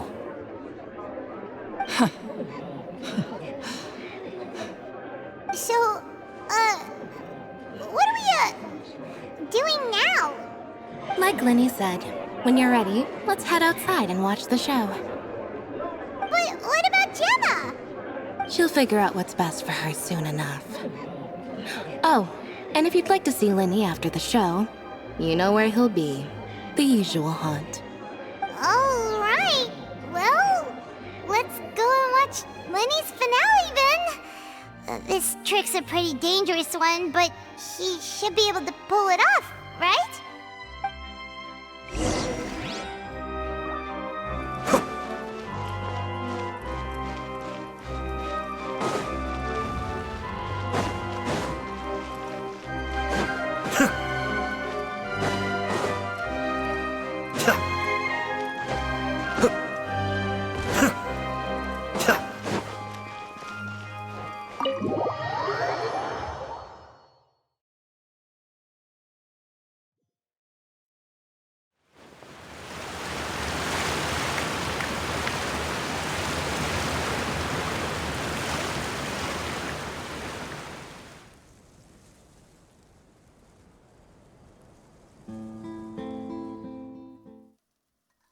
Magic should be mysterious, surprising, and defy logic.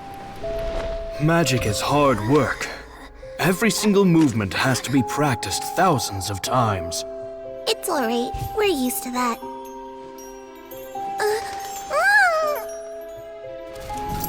We're sorry. You've taught us so much, but we can't tell you the whole truth. It's okay. Do you still remember what I told you?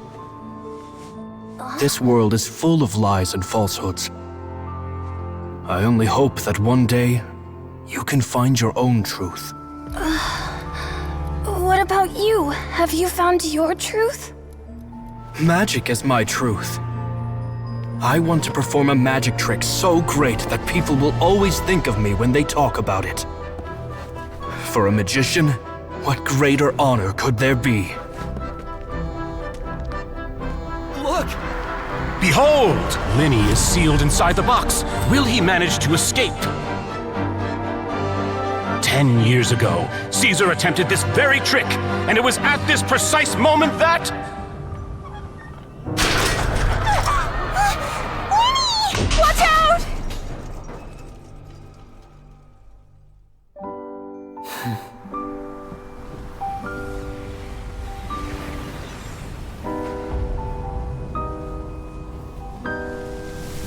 Mysterious. Surprising.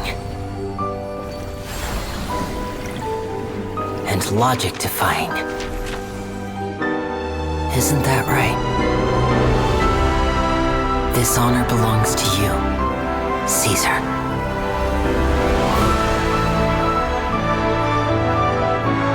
I'm just sorry it's a little late.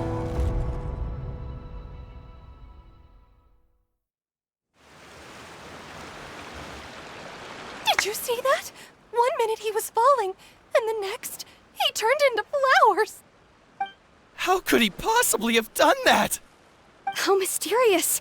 I didn't blink once. He just vanished right in front of my eyes. What a heart-stopping magic show! This was really worth the trip. Caesar's name has finally been cleared, and Fontaine's new star magician Lyney has fulfilled a wish on his behalf. Oh, I couldn't ask for a better grand finale. It will make a great headline for the Steambird tomorrow, even if I do say so myself. Whew. Looks like everyone really loved Lyney's grand finale. Paimon doesn't see Lyney anywhere. Where'd he go? Oh, Lynette said he'd be waiting for us at the usual hunt. But, where is that? Oh, you mean the one where Caesar's buried? Yeah, that's probably it. This whole magic show kinda seemed like Lyney's way of saying goodbye to Caesar. So it makes sense that that's where he'd be afterward. Alright, let's go look for him there.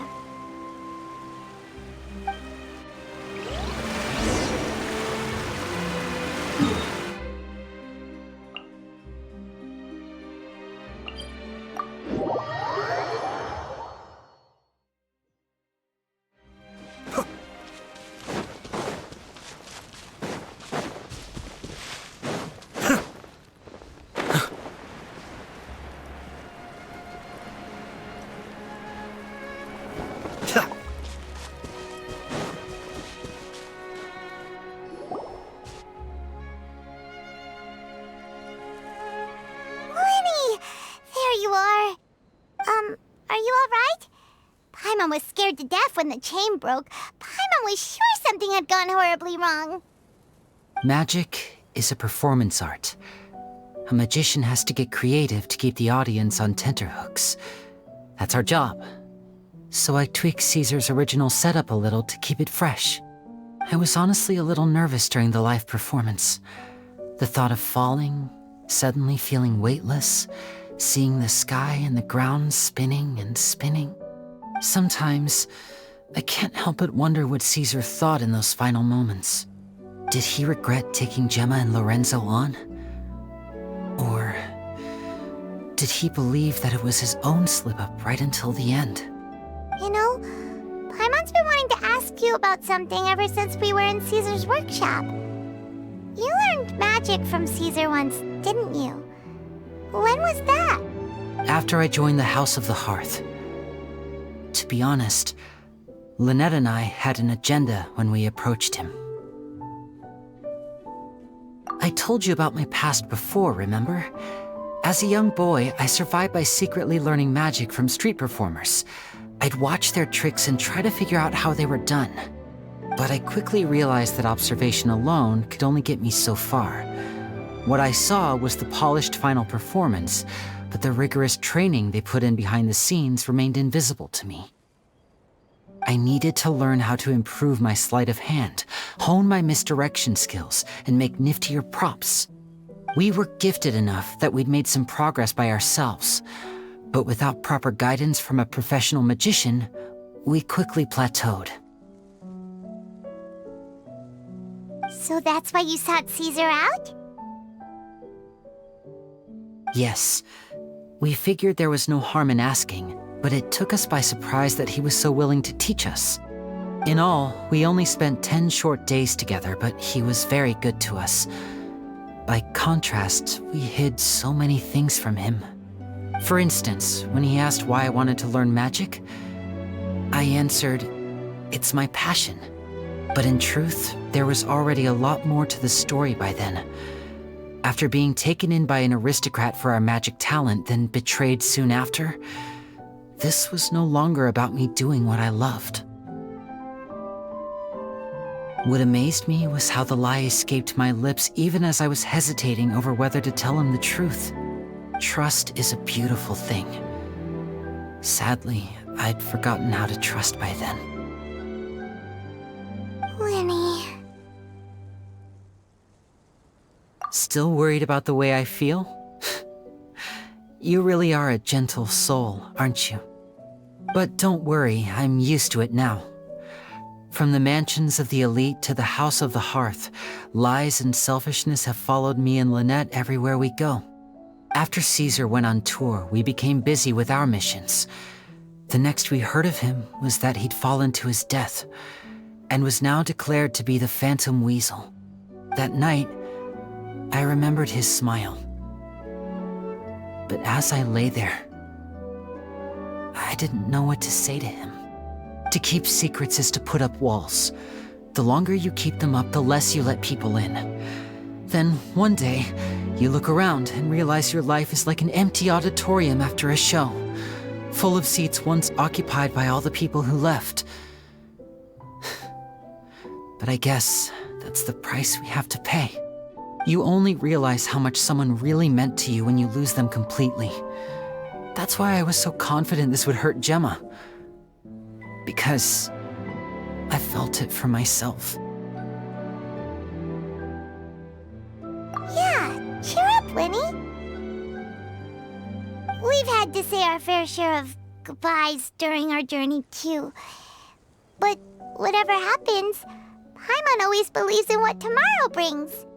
Delicious food, fun toys, and the traveler by my side. Paimon just needs to focus on things like this, and all the unhappy stuff goes right out the window. You know, Traveler, doesn't that kinda make you Paimon's truth? Exactly. It's the same for me and Lynette. We are the truest thing each other has in the world, and nothing can replace that. Life has taken plenty from us, like it did from Gemma. But at least it left us with each other.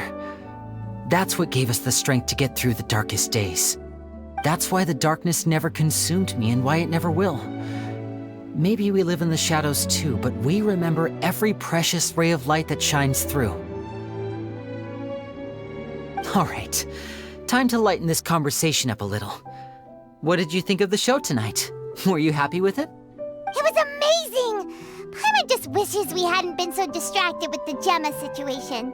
We spent most of our time in the opera house just talking and pretty much missed the entire first half of the show. Lyney, could you do just one more trick for us? Whoa, that's a bit of a tall order, I'm afraid. The show's just finished, so my sleeves are decidedly card-free right now. Aw, come on! Surely you can think of something. The Lyney Paimon knows can do anything if he puts his mind to it. Oh, all right then. I'll give it a go, but only because it's you. Watch closely. I have a flower in my hand. You liar! There's nothing in your hand! We ain't going along with this! Huh? My goodness, you're right. But I could have sworn I brought one here with me. Okay, try this. Count down with me. 3, 2, 1. 3, 2, 1! Now, have another look around. Maybe the flowers appeared somewhere else. Really? Let's see. Wow, there it is! Oh, this is a different flower from the last time, right? This one's called, oh yeah, a rainbow rose. But more importantly, Paimon has to know how the trick is done. Please, Lyney, pretty please! Well, if you want to learn magic, you'll have to start by addressing me as teacher. Fine. Please, teacher, please. Since you asked so nicely, I'll share one little tip with you. Namely, the student of magic cannot solely rely on others being prepared to reveal their secrets.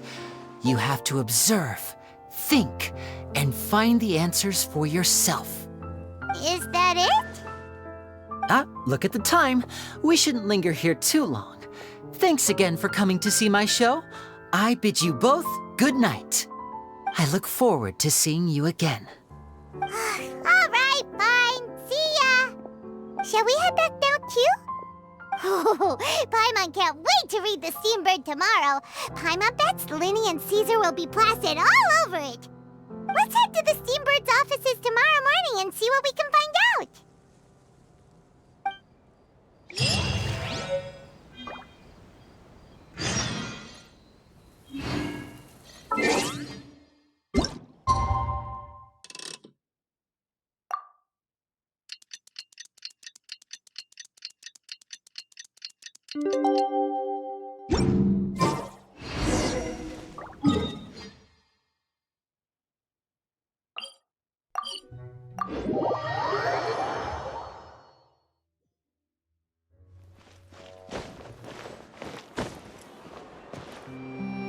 I'm very sorry, Charlotte, but my sister and I are quite busy today. I'm afraid we'll have to decline this interview. Oh, please, Lyney, I'll only take a moment of your time, if you would be so kind. Huh? What's happening here? I spent all night writing my piece about the Phantom Weasel, and it was going to go to print this morning. But just as dawn broke, I suddenly received news that Caesar's fiancée, Gemma, had contacted the guards and confessed to having been the real Phantom Weasel all along. That was quick.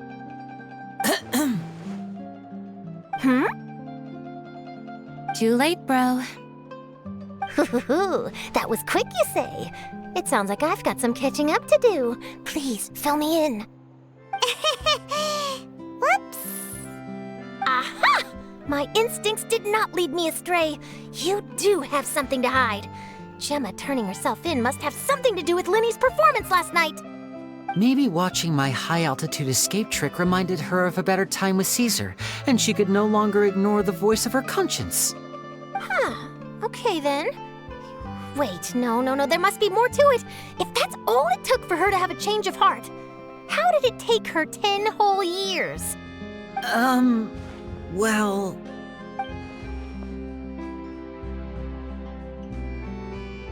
Oh, I remember now! You and Gemma were nowhere to be found after the show. What happened between you? Quickfire question! Where did you all go after the show? Oh, we went to the cemetery and Lyney did a private magic trick just for us. Actually, glad you mentioned it, because that reminds Paimon, guess what? Lyney started using rainbow roses in his tricks. What? I don't recall ever having received a rainbow rose from you myself. Is this supposed to mean that they're more important to you than your own sister? No, I just, What now? Oh, did Paimon say something wrong again? This is getting pretty awkward. What do we do, Traveler? Seems like this interview wasn't meant to be. Well, never mind. There's always next time. Forgive my persistence, but when there's explosive news waiting to be found, I can't turn away. The news about Gemma has already made waves, and I'll stop at nothing to get to the bottom of it all. Apparently, one of the things she said to the guards was that her final wish is to see Lorenzo one last time. There's clearly a web of complicated relationships there. Can't blame me for being curious. All right, I guess I'll leave you to continue the rest of your conversation in peace. Bye for now.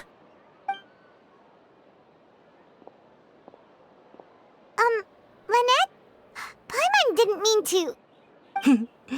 Don't worry, I wasn't angry. I was just trying to distract her. Oh, really? Oh, thank goodness. You scared Paimon there. Phew. You and me both, Paimon. You and me both. At least it did the job, right? Please, take good care of that rainbow rose. I'd be really upset if you lost it.